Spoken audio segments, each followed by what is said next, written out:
जय हिंद।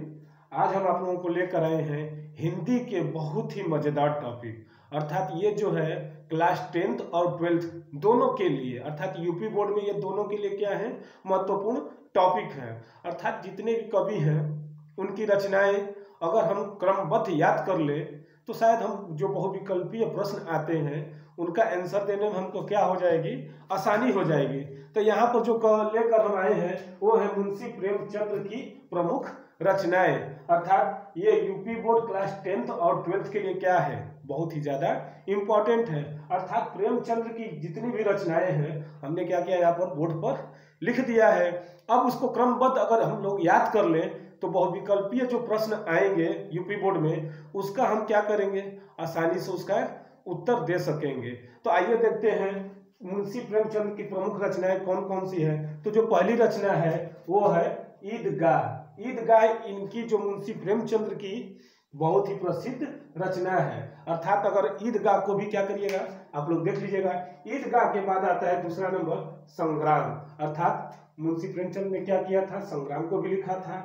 इसके बाद कुछ विचार इन्हीं की रचना है। और चौथा जो है मानसरोवर, मानसरोवर भी इनकी क्या है, बहुत ही ज्यादा इंपॉर्टेंट है। ये भी क्या करता है, बोर्ड में अक्सर पूछता रहता है।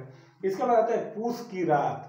पूस की रात भी इंपॉर्टेंट कर लीजिएगा क्योंकि ये भी क्या है, इसको भी पूछता रहता है हमेशा। इसके बाद मंगलसूत्र, मंगलसूत्र भी इन्हीं की रचना है लेकिन ये क्या रह गई, अधूरी, अर्थात मंगलसूत्र जो है ये क्या है, अधूरा। इसके बाद आता है नमक का दारोगा, ये भी क्या है, इनकी एक प्रसिद्ध रचना है। अर्थात ये भी क्या है, इनकी प्रसिद्ध कृतियों में से एक कृति नमक का दारोगा भी है। इसके बाद है प्रेम पचीसी। प्रेम पचीसी भी इनको क्या करिएगा, आप लोग इंपॉर्टेंट कर लीजिएगा, ये भी क्या है, बोर्ड की दृष्टि से इंपॉर्टेंट है। इसके बाद सोजे वतन इनकी रचना है। इसके बाद आता है गोदान। गोदान और गबन दोनों क्या है, इंपॉर्टेंट है। मुंशी प्रेमचंद की जो प्रसिद्ध कृतियों में से गोदान और गबन दोनों क्या है, इन्हीं की रचनाओं के कारण ये जो है मुंशी प्रेमचंद ज्यादा चर्चे में रहे हैं। इसके बाद आता है कर्मभूमि। कर्मभूमि को भी क्या करिएगा, आप लोग इंपॉर्टेंट कर लीजिएगा। इसके बाद आता है रंगभूमि, ये भी इंपॉर्टेंट है, रंगभूमि भी इंपॉर्टेंट है। इसके बाद आता है सेवा सदन, सेवा सदन भी इंपॉर्टेंट है।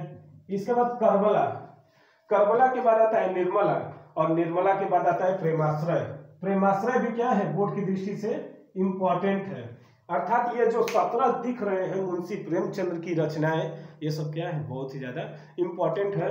अगर इसको अगर हम याद कर लें तो क्लास 10th हो या फिर 12th दोनों के लिए क्या होगा, बोर्ड की दृष्टि से बहुविकल्पी में अगर मुंशी प्रेमचंद की कोई भी रचनाएं या कोई भी कृतियां अगर आएंगी तो हम उसको क्या करेंगे, टिक लगा देंगे, अर्थात सही उत्तर उसका दे सकेंगे। इसीलिए इतनी रचनाएं जो है मुंशी प्रेमचंद की क्या है, प्रमुख रचनाएं हैं, जिसके कारण इनको कथा और कहानी का क्या इनको बोला गया है, सम्राट बोला गया।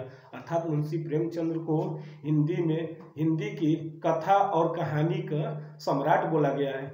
इसी तरह हम क्या करेंगे, एक एक कवियों की उनकी प्रमुख जो रचनाएं हैं हम आप लोगों को लेकर आते रहेंगे। तब तक के लिए धन्यवाद। अगला वीडियो आप लोग जरूर देखिएगा।